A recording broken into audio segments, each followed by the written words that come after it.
Olá, sejam muito bem-vindos. Hoje a gente vai mergulhar de cabeça no mundo mágico do açúcar, um lugar onde a ciência e a arte se encontram para criar sobremesas que são, sério, verdadeiras obras de arte. Olha, quando a gente vê uma estrutura dessas, a primeira pergunta é: como é que pode algo tão delicado ser feito só de açúcar?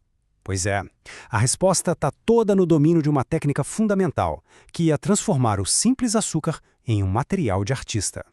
Então vamos lá, para dominar essa arte, primeiro a gente precisa entender a ciência por trás dela. E a base de absolutamente tudo que se faz com açúcar é a calda. Uma mistura que parece simples, né? Só açúcar e água, mas que esconde uma complexidade fascinante. Sabe, toda grande história tem um vilão.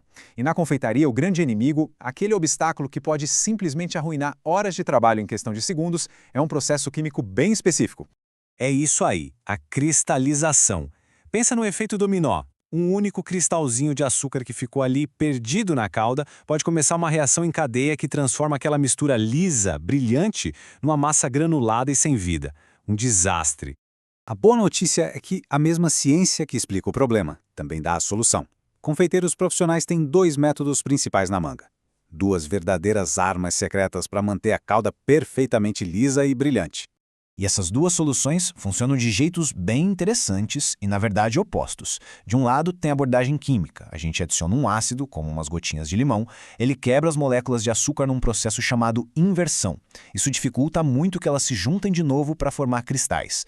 Do outro lado, a abordagem é física, adicionando glucose de milho. As moléculas da glucose literalmente entram no meio do caminho e atrapalham, impedindo fisicamente que os cristais de açúcar se formem. Ok, com a cristalização resolvida, o próximo passo é dominar as diferentes fases da calda. É como se a gente estivesse aprendendo a ler uma nova língua, sabe? Onde a temperatura diz exatamente o que o açúcar é capaz de fazer. Então, o segredo todo está aqui. A temperatura da calda é o que define a textura que ela vai ter quando esfriar. Cada grau a mais significa menos água e uma concentração maior de açúcar, o que leva a resultados completamente diferentes. E essa tabela mostra bem essa precisão que a gente está falando. Olha só os pontos do açúcar. Com 115 graus, temos uma bala mole, perfeita para um merengue italiano fofinho. Agora, sobe essa temperatura para 155 graus e a calda vira vidro, sabe? Quebradiça, ideal para fazer pirulitos e decorações bem firmes. Tá, mas e aí, e se não tiver um termômetro de açúcar em casa, como faz? A confeitaria clássica, claro, já tinha uma solução para isso. Um método que vem da experiência, da pura observação. É o famoso teste da água fria. A gente pinga um pouquinho da calda quente num copo de água bem gelada e o jeito que ela se comporta ali na água diz tudo. Ela vira uma bolinha mole ou forma uns fios duros que quebram. Cada resultado desses corresponde a uma faixa de temperatura e a um uso diferente na cozinha. Pronto. Com a ciência já dominada, chegou a hora da gente entrar no território da arte.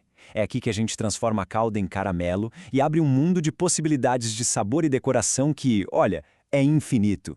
Essa citação resume perfeitamente o que é fazer caramelo. É um processo que acontece em segundos, uma transformação que exige atenção total. O momento exato em que se para o cozimento define o sabor, que pode ir de um doce suave até um tostado mais complexo, quase amargo. É uma dança mesmo.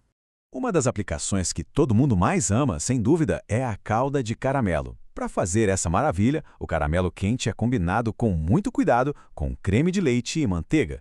O resultado é aquele molho aveludado, rico, que transforma qualquer sobremesa simples em um espetáculo.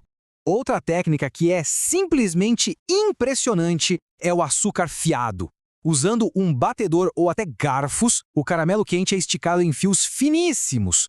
Isso cria decorações que parecem teias de ouro, adicionando não só beleza, mas uma textura crocante incrível. E a versatilidade do caramelo é enorme. Ele pode ser aquela cobertura brilhante da maçã do amor, um clássico que todo mundo adora, ou pode ser uma espiral super elegante desenhada sobre uma panacota, mostrando uma sofisticação bem moderna. Mas com toda essa beleza, a gente precisa falar de uma coisa muito séria e prática. Trabalhar com açúcar quente exige respeito, exige técnica e, mais do que tudo, exige muita, mas muita segurança. Então vamos dar uma revisada rápida nos pontos principais? Cristalização, use glucose e mantenha tudo limpo. O inimigo é a umidade, guarde as peças em potes bem fechados.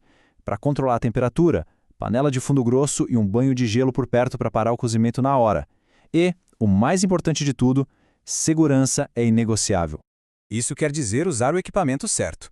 Luvas, avental de manga comprida, sapato fechado. Não tem conversa. E é vital saber o que fazer se um acidente acontecer. A primeira e única coisa a se fazer é mergulhar a área queimada em água fria por no mínimo 15 minutos. Só depois disso se procura ajuda médica. Mas depois que a gente domina a técnica e os cuidados com a segurança, aí sim as portas da criatividade se abrem de verdade.